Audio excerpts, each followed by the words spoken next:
I was sitting in class when the substitute teacher stuck her hand out and said, "Spit out your chewing gum." I laughed nervously, but put it in her hand anyway. Suddenly, she collapsed to the floor. Her whole body started shaking like she was having a seizure. Multiple people called 911 at once, all yelling over each other. "Get the nurse! Get help! Somebody do something!" I just sat there frozen, pinching myself to see if I was in a fever dream. The nurse burst in with an EpiPen. Her throat's closing up. She jabbed it into Mrs. Pierce's thigh. Kids started backing away from my desk, and Ella grabbed my arm hard. "What did you do?" "Nothing! I just spit out my gum!" Someone behind me whispered, "Murderer." The paramedics arrived and immediately put on double gloves before approaching me. One paramedic kept asking if she'd been stung by something or if anyone saw her take medication. They checked her arms and neck for bug bites. I kept saying she just asked about my gum, but he looked at me like I was wasting his time with irrelevant information. They wheeled her out, and her body was still twitching. Nobody else touched anything this student touched. "We need to isolate the source." One paramedic got in my face. "Have you been feeling sick? Any rashes?" "No, I feel fine, why?" They took my temperature anyway and checked my throat. Everyone watched like I was some kind of alien. The principal rushed in, and his eyes locked on me immediately. "Get all the other students out now." He nodded to the security guard. "Watch the door." "Sir, I don't understand what's happening. She just asked me to spit out. We need to contact your parents immediately." The vice principal leaned in and pointed at me, whispering, "Is this the one who vandalized?" They started photographing me from multiple angles. I tried to cover my face, but they told me to put my hands down. They took fingerprints from my desk with actual crime scene equipment. "Where did you get this gum?" the principal demanded. 7-Eleven? Is this even regulation gum?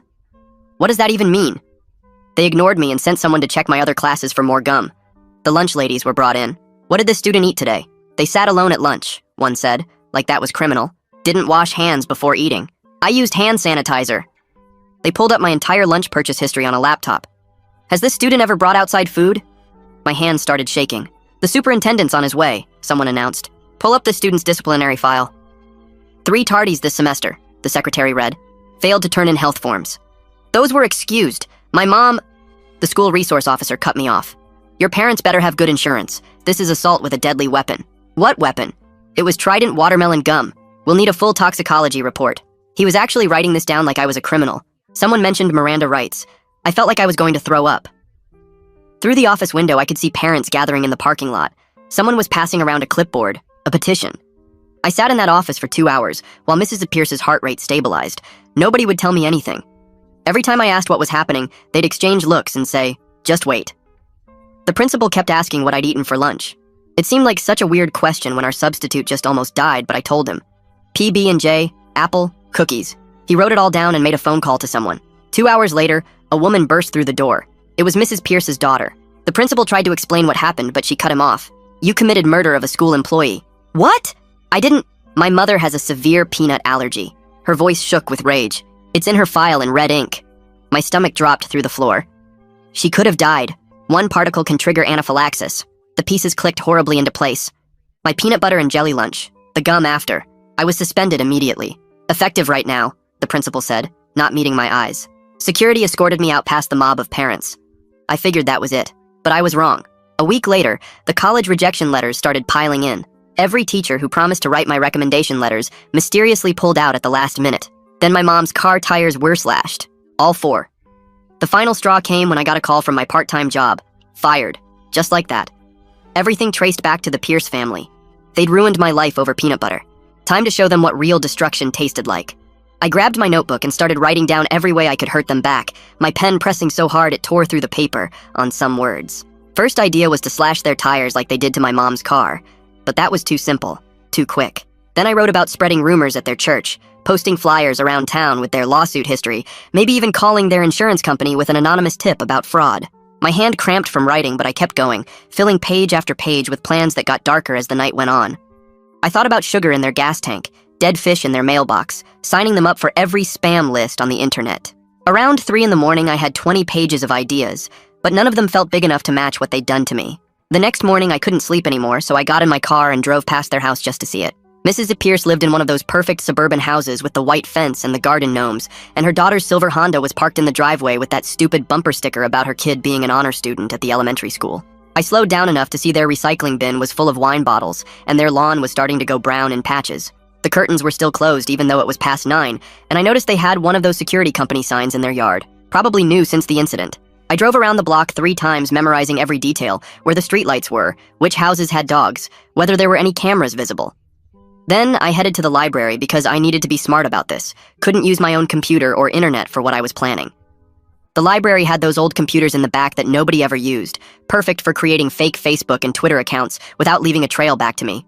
I made 5 different profiles using random photos from stock image sites, gave them basic backstories about living in town for years, started following local business pages and community groups to make them look real. Each account had a different personality, but they all had one thing in common. They were going to start asking questions about the Pierce family. My first posts were careful, nothing too obvious, just innocent questions in the town Facebook group about whether anyone else had noticed how the Pierce family always seemed to get their way with the school board. Within an hour, 3 people had commented with their own stories about Mrs. Pierce throwing fits at PTA meetings when the bake sale couldn't accommodate her allergies, demanding special treatment at every school event, making other parents feel bad for bringing normal snacks to class parties. One mom said Mrs. Pierce had threatened to sue when her kids' birthday cupcakes were brought to the school, even though her daughter wasn't even in that class. I screenshotted everything and kept digging, using the library's access to public records databases that most people didn't know existed. That's when I found the gold mine. 3 separate lawsuits filed by Mrs. Pierce against local businesses in the past 5 years, all claiming negligent allergen exposure, all settled out of court for undisclosed amounts. There was the ice cream shop that had to pay out when she claimed cross-contamination, the bakery that settled after she said they didn't properly label their items, and even a lawsuit against the movie theater for serving Peanut M and Ms. The pattern was so obvious once you looked for it, they'd find a business, claim exposure, threaten to go public, then settle quietly. My phone buzzed with a Facebook message to one of my fake accounts from someone named Lance Crawford, who said he was a journalist with the local paper and had seen my posts about the Pierce family. He wanted to know if I had any more information about these lawsuits, said he'd been hearing rumors for years, but nobody would go on record.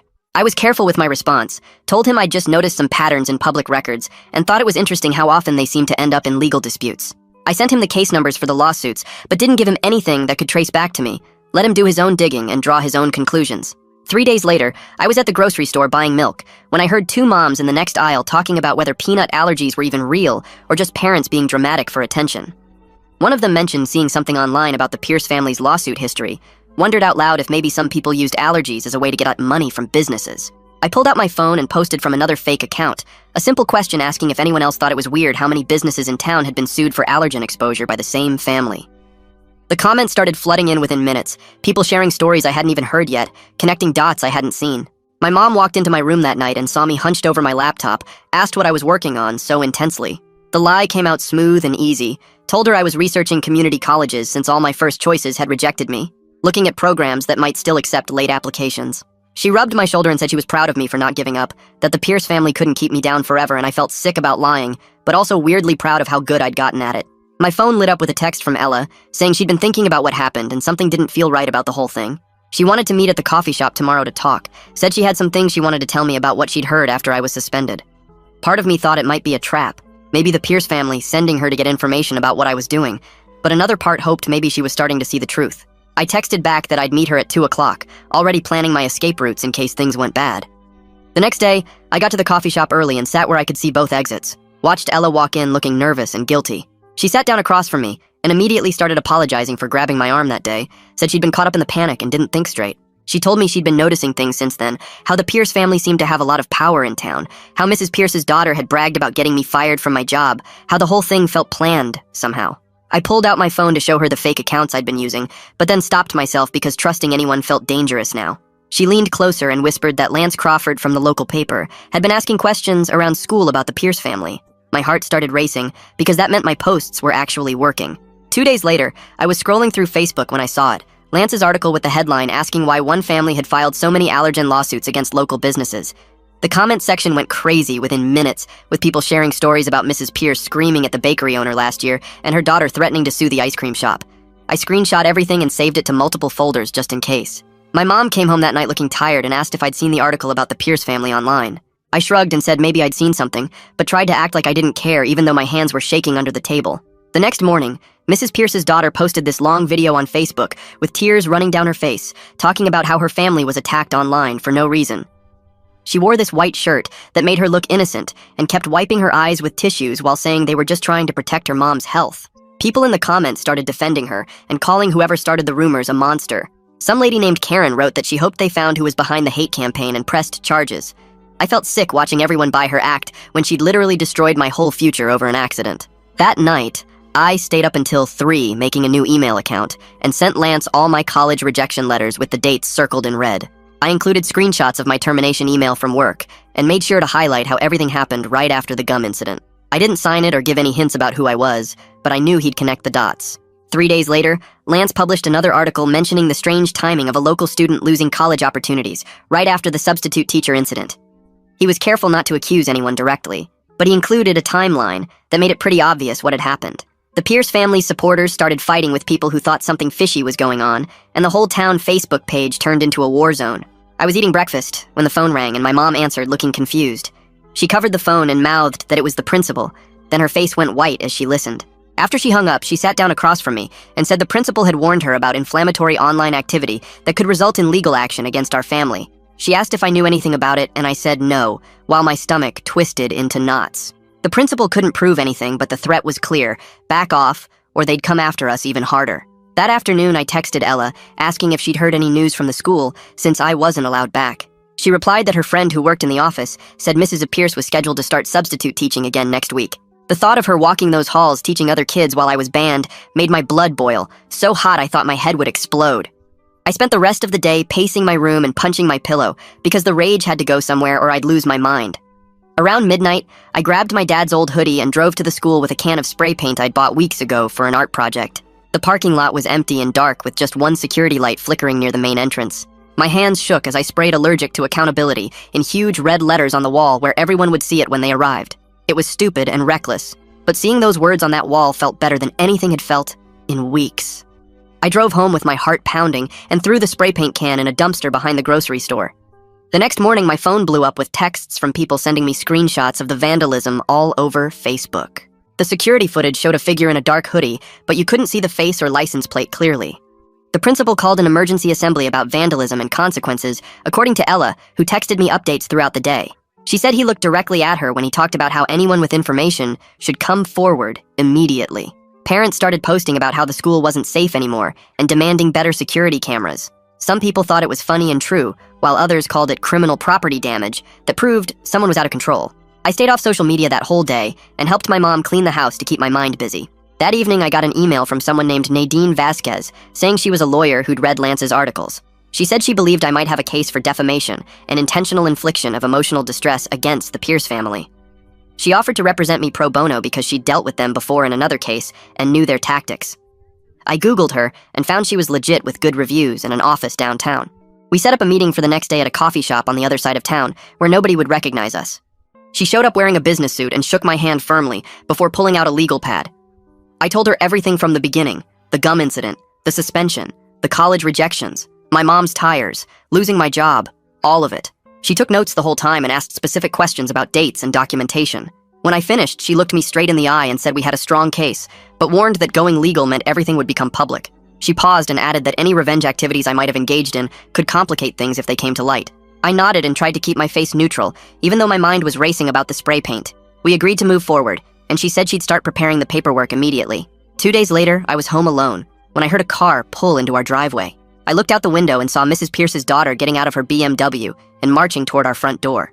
I grabbed my phone and started recording before she even knocked.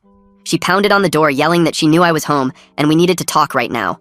I opened the door but stayed behind the screen while keeping my phone recording in my pocket. She pointed her finger at me and said I needed to stop the harassment campaign immediately, or things would get much worse for me and my family. Her face was red, and she kept stepping closer to the door like she might try to come inside.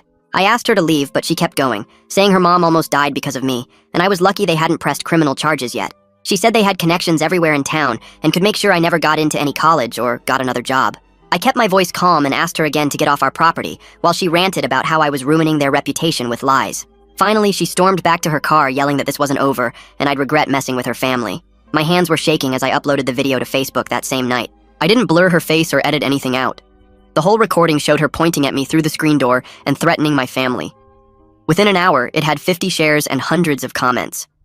People were shocked that a grown woman would go after a teenager like that. Some parents recognized her from the school events and started sharing their own bad experiences with her. The video spread through local Facebook groups, and someone even posted it on the town's Reddit page. By morning, it had thousands of views, and the comments were brutal. People called her a bully and said she should be ashamed of herself for threatening a kid. The principal called my house at 7 a.m., demanding I take it down immediately. I told him no, and hung up. 2 days later, a process server knocked on our door with legal papers. The Pierce family was filing for a restraining order, claiming I was running a harassment campaign against them. The paperwork said I was causing them emotional distress and damaging their reputation. My mom read through it and laughed at the part where they claimed to be victims. We had to appear in court the following week. Nadine met us at the courthouse wearing a sharp black suit and carrying a thick folder of evidence. She'd organized everything perfectly with tabs and labels. The timeline of my college rejections matched exactly with when the Pierce family started their campaign. She had screenshots of the job termination email that came right after the incident. She even had the police report from when my mom's tires were slashed, though they couldn't prove who did it. The judge was an older woman with gray hair who looked tired before we even started. The Pierce family's lawyer went first and painted me as a dangerous student who'd poisoned a teacher and was now stalking the family online. He showed printed screenshots of the fake social media accounts I'd made and tried to connect them to me. Nadine objected and pointed out they had no proof those accounts were mine. When it was our turn, Nadine laid out everything chronologically. She showed how the college rejection started immediately after the suspension. She had emails from my former boss saying he'd been pressured to fire me. She presented the threatening video I'd recorded of the daughter at our house. The judge watched it twice and frowned at the Pierce family's lawyer. After 2 hours of arguments, the judge granted a mutual restraining order, meaning neither side could contact the other. She said both families needed to move on and warned that any violations would result in criminal charges. Outside the courthouse, Nadine told me this was actually good for us because it protected me from further retaliation. That afternoon, Lance called me with huge news. He'd been digging through school records using a Freedom of Information request and found something incredible. The substitute teacher database showed Mrs. Pierce's allergy information was updated 3 days after the incident. The original file from when she first registered as a substitute had no allergy warnings at all. The famous red ink warning wasn't there until after she'd already collapsed in my classroom. Lance had copies of both versions with timestamps proving the change. He was writing an article about it for tomorrow's paper. Nadine practically ran to her car when I told her. She spent the rest of the day preparing our lawsuit against the Pierce family and the school district. The complaint was 40 pages long and alleged negligence on the school's part for not having proper allergy protocols. It accused the Pierce family of defamation and intentional interference with my economic opportunities. She filed it electronically that evening and hand-delivered copies the next morning. The school board called an emergency meeting for that Thursday night. The auditorium was packed with angry parents on both sides. Some supported the Pierce family and said the school needed better safety measures. Others thought the whole thing was blown out of proportion and the school had overreacted. One dad stood up and said if peanut residue was really that dangerous, then the school should ban all peanut products immediately. Another parent pointed out that would punish hundreds of kids for one incident. The arguing got so loud the board president had to call for order 3 times. They voted to table the discussion until their lawyers could review our lawsuit. Meanwhile, things were shifting in town. The daughter's best friend posted on Instagram that she couldn't support someone who would destroy a teenager's future over an accident. She said she'd seen the daughter's vindictive side before, but this was too much. Other people started distancing themselves too. The daughter's book club disbanded when half the members stopped showing up. Her yoga instructor asked her to find a different studio. Even the grocery store clerk, who'd always been friendly, started avoiding eye contact. Then something amazing happened. I got a voicemail from the admissions office at State University saying they were reconsidering my application. They'd received new information about my suspension and wanted to schedule a phone interview. It wasn't a guarantee, but it was the first good news I'd had in weeks. My mom cried when I played the message for her. The next day, the Pierce family's lawyer called Nadine with a settlement offer. They would pay for my entire college education if I dropped the lawsuit and signed an NDA preventing me from ever discussing the incident publicly. Nadine said it was a decent offer financially, but warned that taking it meant they'd never admit wrongdoing. She said I should think about whether the money was worth letting them escape accountability. I spent hours going back and forth about what to do. That same week, my mom's boss called her into his office. He apologized for cutting her hours after the incident and admitted he'd been influenced by the gossip around town. He offered her extra shifts to make up for the lost income and gave her a small raise. He said he'd been wrong to take sides without knowing the full story. Mom accepted his apology, but I could tell she didn't fully trust him anymore. The whole town was choosing sides now, and relationships that had lasted years were falling apart over this mess. 3 days later, my phone rang at 6 in the morning with Nadine's number showing up. She told me to check the news immediately because something happened at the Pierce house overnight. I pulled up the local news site and there it was, a photo of their front porch with a plastic bag sitting by the door. The article said someone left peanuts with a note that said Karma has allergies too, and the family was treating it as a threat. The cops were already at my house by 7 asking where I was last night. I showed them my work schedule and the security footage from my job that proved I was there until midnight. They still acted like I was guilty and said the Pierce family wanted to press charges for harassment. Nadine showed up while they were still questioning me and told them to leave unless they had actual evidence. The whole thing made me look worse even though I had nothing to do with it. 2 weeks later, Ella got called in for her deposition about the original incident. Nadine let me sit in the room while she testified, and I couldn't believe what I was hearing. Ella admitted she grabbed my arm that day because everyone else was freaking out, and she got caught up in the panic. She said looking back, she realized I was just as confused as everyone else, and she felt bad for immediately blaming me. Her testimony was recorded, and Nadine said it would help our case since Ella was one of the first people to accuse me. The school board met again the following week, and finally did something useful. They announced new rules for substitute teachers that required them to submit verified medical documentation about any allergies before they could start working. The principal sent out an email saying this would prevent future incidents, and I wanted to scream that it was too late for me. It was a tiny victory, but at least they admitted their system was broken. Then, I heard through the grapevine that Mrs. M. Pierce was coming back to work, but not at the high school. They assigned her to the elementary school instead, which seemed insane to me. Parents started complaining immediately because little kids eat peanut butter all the time and can't be expected to wash their hands perfectly. The PTA had an emergency meeting where people argued about whether someone that allergic should be around kindergartners at all. My mom came home from the grocery store saying she overheard two moms saying Mrs. Pierce was putting herself in danger on purpose for attention. The anger I'd been carrying around was eating me alive, so I finally agreed to see a therapist. My mom found someone who took our insurance, and I went to my first appointment feeling stupid about the whole thing. The therapist listened to me rant for 20 minutes about how unfair everything was, and then asked me a simple question about what I wanted to happen next. I realized I'd been so focused on revenge fantasies that I wasn't thinking about my actual future. She helped me see that staying angry was keeping me stuck in that classroom where Mrs. Pierce collapsed. We made a plan to work through the trauma, but I still left feeling raw and exhausted. A month later came the worst part, my deposition with the Pierce family's lawyer. Nadine spent hours preparing me, going over every possible question they might ask. The lawyer was this older guy who kept trying to get me to admit I'd vandalized the school or made the online posts about them. I stuck to the truth, that I was angry, but didn't do those things, and he kept pushing and pushing. Nadine objected to half his questions, and we took 5 breaks because I was getting too upset. The whole thing took 6 hours, and by the end I felt like I'd been hit by a truck. Lance called me the next week saying his investigation was ready to publish. He'd found 3 other families who had similar experiences with the Pierces, using the allergy to get money or destroy people who crossed them. One family had their small business shut down after Mrs. Pierce claimed they didn't take her allergy seriously at a catered event. Another family's kid got expelled from private school after accidentally bringing trail mix near her. The pattern was clear, and Lance had all the documentation to prove it. The article came out on a Sunday, and by Monday morning it had been shared over 1,000 times. People were finally seeing what I'd been saying all along. The school district's lawyers contacted Nadine that same week with a settlement offer. They would clear my disciplinary record completely and write a letter to all the colleges explaining that my suspension was an overreaction to a medical emergency. They also offered a small cash settlement for the damage to my education. Nadine said it wasn't everything we wanted, but it would help fix my college applications. I wanted them to admit more fault, but she reminded me that getting my record cleared was the most important thing. We were still negotiating when the next disaster happened. Mrs. Pierce had another allergic reaction at the elementary school when a 5-year-old hugged her after lunch. The kid had eaten a peanut butter sandwich and hadn't washed his hands. This time, people weren't as sympathetic, because everyone was asking why she kept putting herself in these situations. The parents at the elementary school started a petition to have her transferred somewhere else. My old boss from my part-time job called that afternoon. He said he'd read Lance's article and realized he'd been pressured by the Pierce family's threats about lawsuits. He offered me my job back with all the back pay I'd missed. I needed the money for college, so I said yes, but I couldn't shake the feeling that he was just covering his own ass. The trust between us was completely gone, and going back to work. There felt like admitting defeat somehow. 3 weeks later, we were all sitting in a conference room at some law office downtown for the mediation. The room had this huge table, and everyone looked uncomfortable being there. Mrs. Pierce sat across from me with her daughter right next to her, and their lawyer on the other side. Nadine had warned me this would be tough, but I wasn't ready for what happened next. About an hour into going over all the documents and evidence, Mrs. Pierce just started crying. Not quiet tears either, but full-on sobbing while her daughter tried to shush her. "I never wanted any of this to happen," she kept saying between sobs.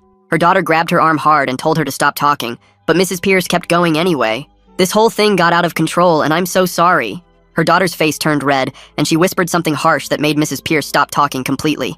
The mediator called for a break, and that's when I realized who was really running this whole revenge campaign against me. During the break, Nadine pulled me aside to show me something on her laptop. She'd been digging into court records from other states and found 3 different lawsuits filed by Mrs. Pierce's daughter in the past 5 years. Each one was for harassment or defamation against people who'd supposedly wronged her mother. The pattern was so obvious once you saw it all laid out. They'd move to a new town, find someone to target when something went wrong, get money through threats or lawsuits, then move again. One family in Ohio had their bakery almost shut down after Mrs. Pierce claimed they didn't take her allergy seriously. Another case in Michigan involved a teacher who got fired after accidentally bringing almonds to a staff meeting. Nadine had printed everything out, and when we went back into the mediation room, she slid the papers across the table. Their lawyer's face went white when he saw it all. The mediator spent the next 2 hours going through everything, and finally said what we all knew was coming.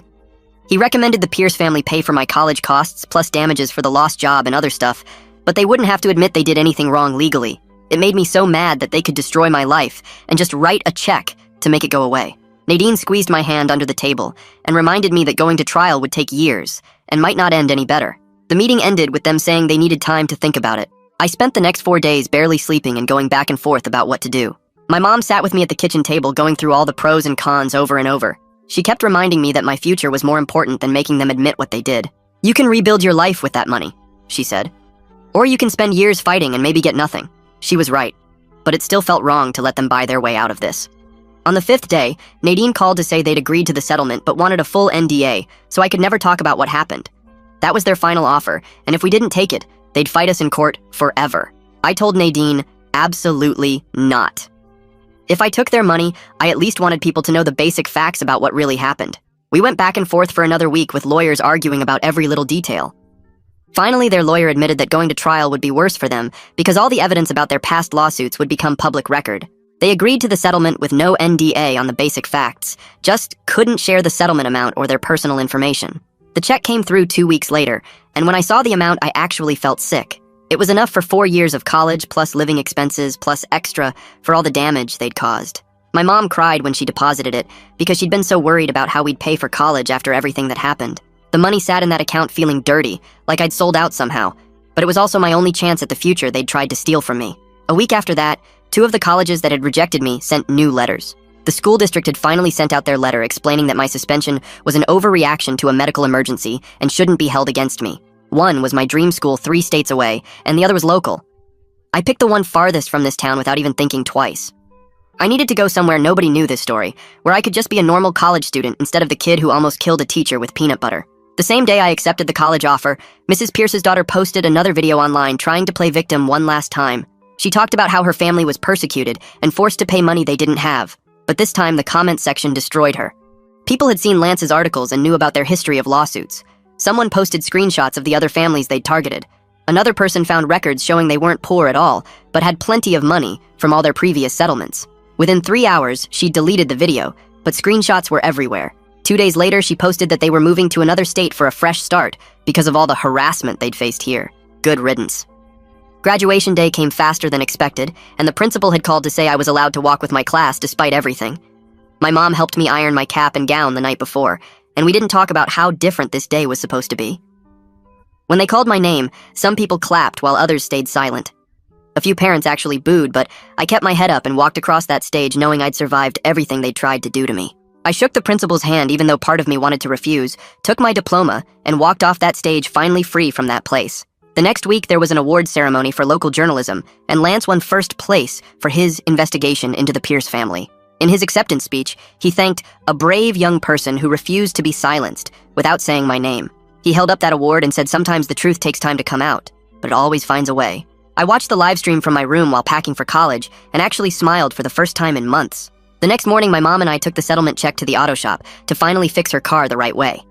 The mechanic showed us the damage from the slashed tires and said whoever did it used a box cutter based on the cut patterns. My mom didn't say anything about it, but I saw her jaw tighten when she signed the repair order. We used part of the settlement money, and she kept the receipt in a folder she labeled evidence, even though we both knew we'd never need it again. That same week, Ella started texting me and asked if I wanted to grab coffee after school. I met her at the Starbucks near campus, and she told me how watching me fight back against the Pierce family made her realize she'd been letting people walk all over her too. She'd finally reported the girls who'd been stealing her lunch money since freshman year, and they got suspended. We started hanging out more, and she helped me pack for college while telling me about her own plans to study nursing.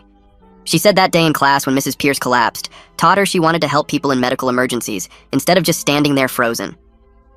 I drove past the Pierce house one afternoon and saw the for sale sign had been up, so long it was starting to fade. The realtor told my mom at the grocery store that nobody wanted to buy it after everything that happened. People in town called them the lawsuit family now, and nobody wanted that bad energy in their house.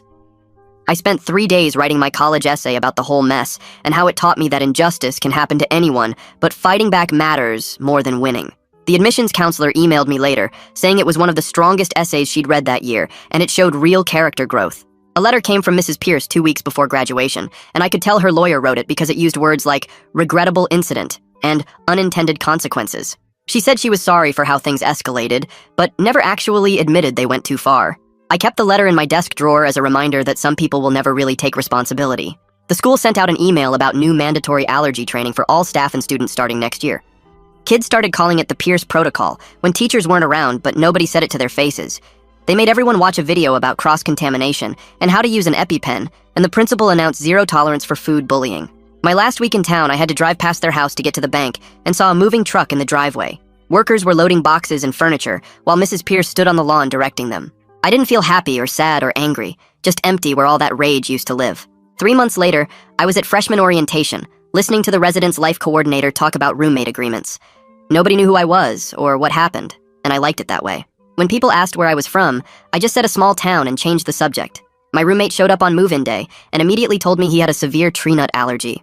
I helped him check every food item I'd brought and threw out anything that might have been processed near nuts. We put up signs on our door and established a whole system for keeping him safe because I knew how serious allergies were, but also knew they shouldn't be used as weapons. He was grateful I took it seriously without him having to explain why it mattered. We became good friends, and he never knew about my history with allergy-related drama. Nadine texted me in October saying the Pierce family was investigated for insurance fraud in their new state. Someone had tipped off the authorities about their pattern of lawsuits and settlements. She swore it wasn't her, but said she wasn't surprised someone finally connected the dots. The investigator had called her for information about our case, and she'd provided all the documentation showing their history. I asked if I needed to do anything, and she said no, just focus on the school and let karma handle the rest. My mom visited for Parents' Weekend and mentioned the town was different now. People had learned something from what happened even if they didn't want to talk about it directly. The school had better policies, and parents were more careful about not turning accidents into vendettas. She said the Pierce house finally sold to a young family who got it for way under asking price. The new owners didn't know the whole story, and my mom didn't tell them. That winter break, I ran into the principal at Target, and he stopped me near the electronics section. He said he was sorry for how he handled everything, and that he should have investigated more before suspending me. I told him it was done and I was doing fine at college, but I didn't forgive him. Some things change you, and some bridges stay burned, and that's okay. My college friends eventually found out pieces of the story when someone Googled my name and found Lance's articles. They couldn't believe something so small turned into something so destructive, but they also said they were impressed I fought back and won. One of them said if that happened to her, she would have just given up. But I told her you don't know what you'll do until someone tries to destroy your whole future over nothing. Parents' Weekend came up in October, and my mom drove 6 hours to visit me at college. We walked around campus, and she kept looking at other families, and then told me the town was different since everything happened.